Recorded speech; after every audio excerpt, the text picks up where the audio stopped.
the President of the Republic of Kenya, and the Commander-in-Chief of the Kenya Defence Forces, CGH, Your Excellency Honorable Rigathi Gachagua, the Deputy President of the Republic of Kenya, my colleague, Cabinet Secretary Honorable Duale, CS Defence, Principal Secretaries present, Chairs of Committees of Parliament present, our social partners, COTU and FKE, the British High Commissioner, Ms. Jane Marriott, the UN Resident Coordinator, Dr. Steve Jackson, country representatives of World Bank, UNICEF, WFP, FAO, and UNHCR, conference delegates, ladies and gentlemen, good morning. I welcome you all to this third Social Protection Conference that the Government of Kenya is hosting. This is a biennial event that brings together the social protection fraternity from within the country and across the globe. The purpose is to promote shared experiences and learning for improved social protection programming and increasing investments in the sector. In the words of the former US President Franklin Roosevelt, we are constructing a more inclusive society where no one is left behind. The objective of this conference is to promote the scale-up of integrated and adaptive social protection system aimed at addressing multiple vulnerabilities across human cycle risks. The theme is accelerating inclusive and integrated social protection system in Kenya. The strategies for expansion of coverage and improved shock responsiveness.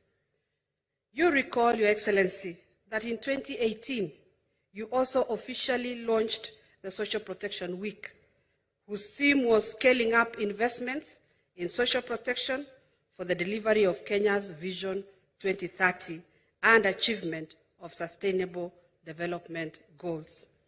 Over the period, social protection sector has seen increased investments, including innovative interventions for vulnerable populations affected during the COVID-19 pandemic period. Your Excellency, the social sector has a population of about 20 million, comprising of children, older persons, and persons with disabilities who require social protection services.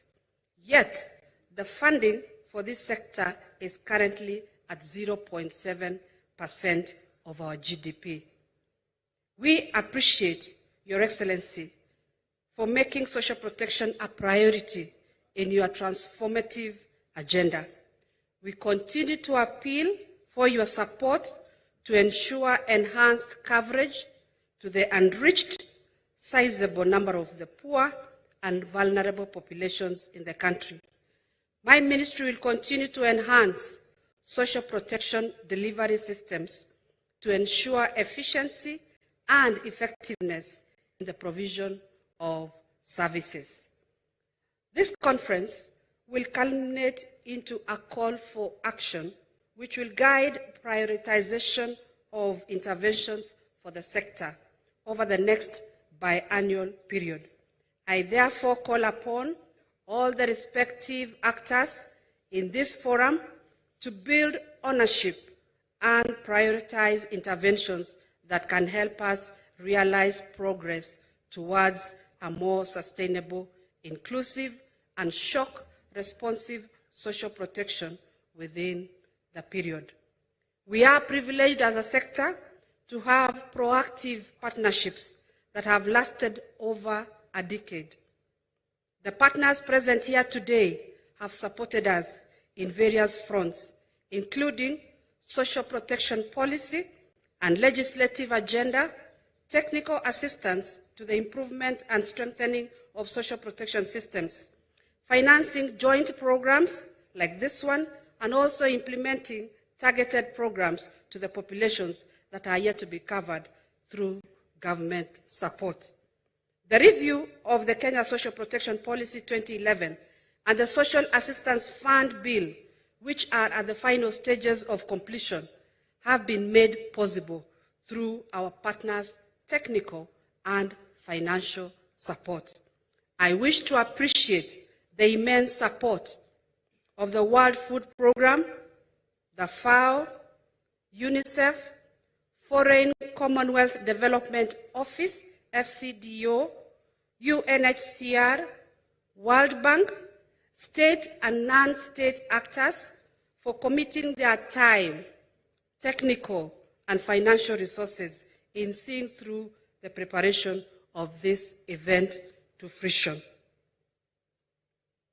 Mother Teresa, quote, she said, "Help one person at a time and always start with the person nearest to you." Your Excellency, social protection is about the bottom up, the people at the lowest point of the pyramid. I wish to thank you all for listening to me. It is now my humble duty to welcome His Excellency, the Deputy President of the Republic of Kenya,